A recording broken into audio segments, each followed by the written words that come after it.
নমস্কার, চলে এলাম আরও একটি নতুন রেসিপি নিয়ে। আজকের রেসিপি হলো পরোটার রেসিপি।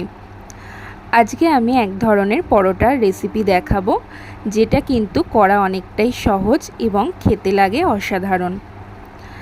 পরোটাটি বানানোর জন্য নিয়ে নিতে হবে পরিমাণ মতন ময়দা। আপনারা যেরকম চাইবেন সেই রকম পরিমাণে ময়দা নিয়ে নেবেন। আমি এখানে নিয়েছি 300 গ্রাম ময়দা। এরপরে আমি এর মধ্যে মিশিয়ে দিলাম 1 চামচ বেকিং পাউডার, আর দিলাম এখানে হাফ চামচের থেকেও কম বেকিং সোডা। এখানে আমি দিয়ে দিলাম 1 চামচ খাওয়ার লবণ। এরপরে এর মধ্যে দিয়ে দিলাম আমি 1 চামচ চিনি। এরপর আমি এর মধ্যে দিয়ে দিলাম হাফ চামচ জোয়ান, যেটা আমি একটু হাতে ডলে ব্যবহার করলাম যাতে গন্ধটা খুব ভালো করে মেশে। তারপরে খুব ভালো করে শুকনো উপকরণগুলোকে আমি ময়দার সঙ্গে মিশিয়ে নিলাম। এরপরে এর মধ্যে আমি দিয়ে দেব ঘরে পাতা টক দই। এরপর টক দইটা দিয়ে আমি খুব ভালো করে মিশিয়ে নেব। 3 চামচ টক দই এখানে আমি ব্যবহার করছি। এরপর ভালো করে মেশানো হয়ে গেলে আমি এর মধ্যে ব্যবহার করব রিফাইন্ড অয়েল। 1 চামচ তেল আমি এখানে ব্যবহার করলাম, খুব বেশি তেল আমি ব্যবহার করছি না। এরপরে আমি হাতের সাহায্যে ময়দাটাকে মেখে নেব। একটু হাতে সময় নিয়ে বেশ খানিকক্ষণ ধরে এটাকে মাখতে হবে। যত ভালো করে মাখা হবে পরোটাটা খেতে কিন্তু ততটাই সুন্দর হবে। অল্প অল্প করে জল ব্যবহার করে আমি পরোটাটাকে মেখে নেব। এরপরে একটা ডো বানিয়ে নেব, আর ডোটাকে মাখার সময় সাইড থেকে নিয়ে এসে মাঝখানে এরকমভাবে ভালো করে মেখে নিতে হবে ডোলে ডোলে।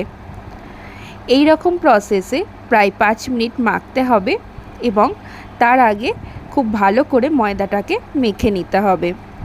এই প্রসেসে মাখলে কিন্তু যে কোনো লুচি পরোটা খেতে খুবই ভালো লাগে। এরপর ঢাকা চাপা দিয়ে রাখতে হবে 1 ঘন্টার জন্য। গরম জায়গায় রেখে দিলে দেখব ময়দাটা খানিকটা ফুলে গেছে। তারপর ঢাকা চাপা খুলে আবারও একটু মেখে নিতে হবে।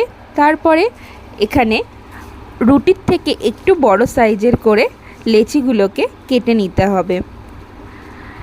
ভালো করে লেচিগুলো কাটা হয়ে গেলে এগুলোকে গোল গোল আকৃতি করে নিতে হবে।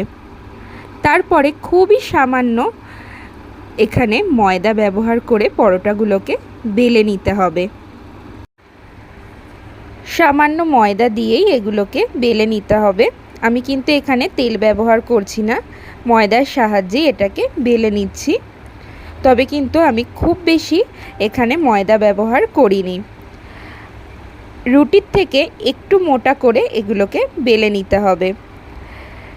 খুব বেশি কিন্তু বেলে একসঙ্গে পরোটা রেখে দেওয়া যাবে না, কারণ যেহেতু এটি ময়দার একটার সঙ্গে একটা লেগে যেতে পারে।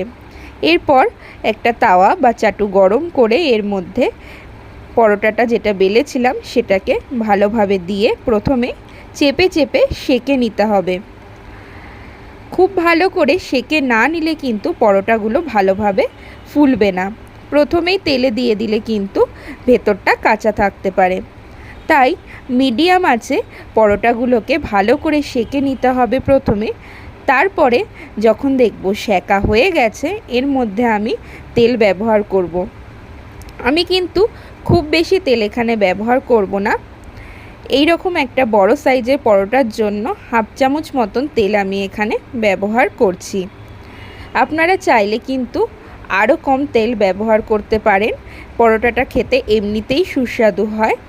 আপনারা একটা ব্রাশের সাহায্যে তেলটা শুধু ব্রাশ করে নিতেও পারেন, সেক্ষেত্রেও কিন্তু পরোটাটা খেতে ভালো লাগে।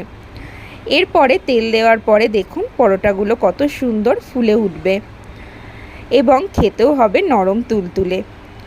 একটা একটা করে ভালো করে পরোটাগুলো সেঁকে নিয়ে আমি প্রতিটা পরোটায় সামান্য তেল দিয়ে ভেজে রেখে দেব।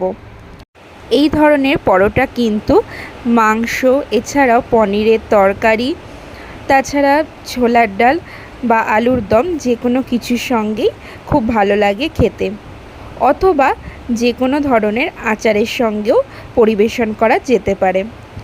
আমার পরোটার রেসিপিটি কেমন লাগলো অবশ্যই জানাবেন, ভালো লাগলে লাইক করে দেবেন। ধন্যবাদ পুরো ভিডিওটি দেখার জন্য। আমার চ্যানেলের পাশে থাকবেন।